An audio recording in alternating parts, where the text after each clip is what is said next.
അധ്യായം 7. യഹോവ ചുറ്റുമുള്ള സകല ശത്രുക്കളെയും അടക്കി രാജാവിന് സ്വസ്ഥത നൽകിയ ശേഷം രാജാവ് തന്റെ അരമനയിൽ വസിക്കും കാലത്ത് ഒരിക്കൽ രാജാവ് നാഥാൻ പ്രവാചകനോട്, ഇതാ, ഞാൻ ദേവദാരു കൊണ്ടുള്ള അരമനയിൽ വസിക്കുന്നു. ദൈവത്തിന്റെ പെട്ടകമോ തിരശീലയ്ക്കകത്ത് ഇരിക്കുന്നു എന്ന് പറഞ്ഞു.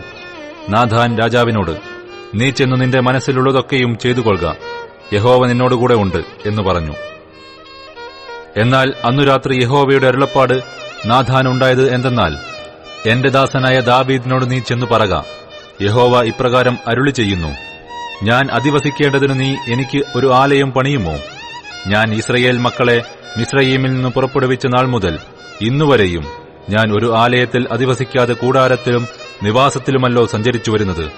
എന്റെ ജനമായ ഇസ്രയേലിനെ മേയിപ്പാൻ ഞാൻ കൽപ്പിച്ചാക്കിയ ഇസ്രയേൽ ഗോത്രങ്ങളിൽ ഒന്നിനോട് എനിക്ക് ദേവദാരുകൊണ്ട് ഒരു ആലയം പണിയാതിരിക്കുന്നത് എന്ത് എന്ന് എല്ലാ ഇസ്രയേൽ മക്കളോടും കൂടെ ഞാൻ സഞ്ചരിച്ചു വന്ന സ്ഥലങ്ങളിൽ എവിടെ വെച്ചെങ്കിലും ഒരു വാക്ക് കൽപ്പിച്ചിട്ടുണ്ടോ?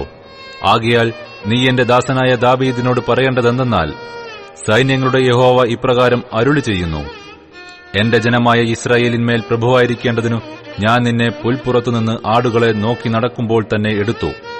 നീ സഞ്ചരിച്ചു വന്ന എല്ലായിടത്തും ഞാൻ നിന്നോടുകൂടെ ഇരുന്നു. നിന്റെ സകല ശത്രുക്കളെയും നിന്റെ മുമ്പിൽ നിന്നു ഛേദിച്ചു കളഞ്ഞിരിക്കുന്നു.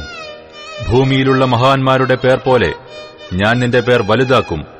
ഞാൻ എന്റെ ജനമായ ഇസ്രായേലിന് ഒരു സ്ഥലം കൽപ്പിച്ചു കൊടുക്കുകയും അവർ സ്വന്തം സ്ഥലത്തു പാർത്ത് അവിടെ നിന്ന് ഇളകാതിരിക്കത്തക്കവണ്ണം അവരെ നടുകയും ചെയ്യും. പണ്ടത്തെ പോലെയും എന്റെ ജനമായ ഇസ്രായേലിന് ഞാൻ ന്യായാധിപന്മാരെ കൽപ്പിച്ചാക്കിയ കാലത്തെപ്പോലെയും ഇനി ദുഷ്ടന്മാർ അവരെ പീഡിപ്പിക്കയില്ല. ഞാൻ നിന്റെ സകല ശത്രുക്കളെയും അടക്കി നിനക്ക് സ്വസ്ഥത നൽകും. അത്രയുമല്ല, യഹോവ നിനക്ക് ഒരു ഗൃഹമുണ്ടാക്കും എന്ന് യഹോവ നിന്നോട് അറിയിക്കുന്നു. നിന്റെ ഉദരത്തിൽ നിന്ന് പുറപ്പെടുവാനിരിക്കുന്ന സന്തതിയെ നിന്റെ ആയുഷ്കാലം തികഞ്ഞിട്ടു നിന്റെ പിതാക്കന്മാരോടുകൂടെ നീ നിദ്ര കൊള്ളുമ്പോൾ ഞാൻ നിനക്ക് പിന്തുടർച്ചയായി സ്ഥിരപ്പെടുത്തുകയും അവന്റെ രാജ്യത്വം ഉറപ്പാക്കുകയും ചെയ്യും.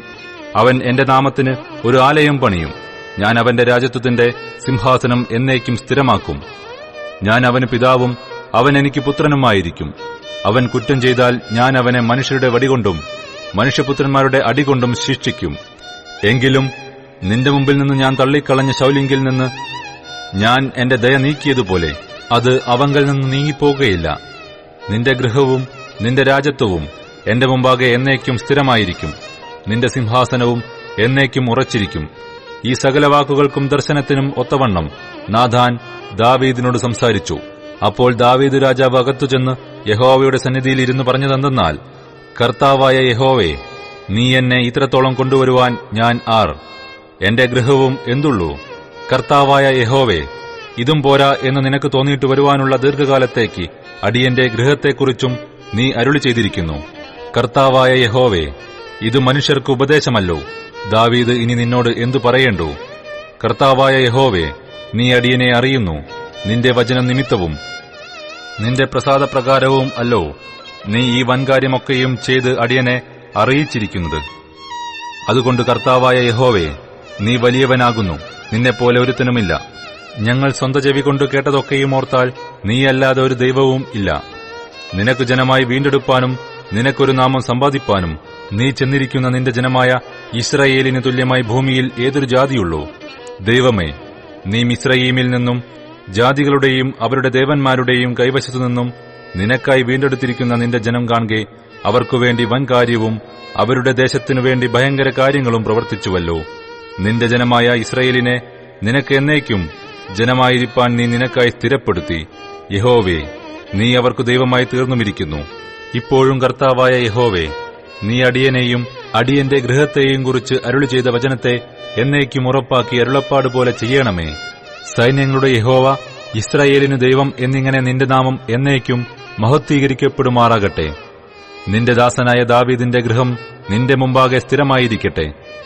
ഞാൻ നിനക്കൊരു ഗൃഹം പണിയുമെന്ന് നീ അടിയന് വെളിപ്പെടുത്തിയതുകൊണ്ട് ഇസ്രായേലിന്റെ ദൈവമായ സൈന്യങ്ങളുടെ യഹോവേ, നിന്നോട് ഈ പ്രാർത്ഥന കഴിപ്പാൻ അടിയൻ ധൈര്യം പ്രാപിച്ചു. കർത്താവായ യഹോവേ, നീ തന്നെ ദൈവം. നിന്റെ വചനങ്ങൾ സത്യമാകുന്നു. അടിയൻ ഈ നന്മയെ നീ വാഗ്ദാനം ചെയ്തുമിരിക്കുന്നു.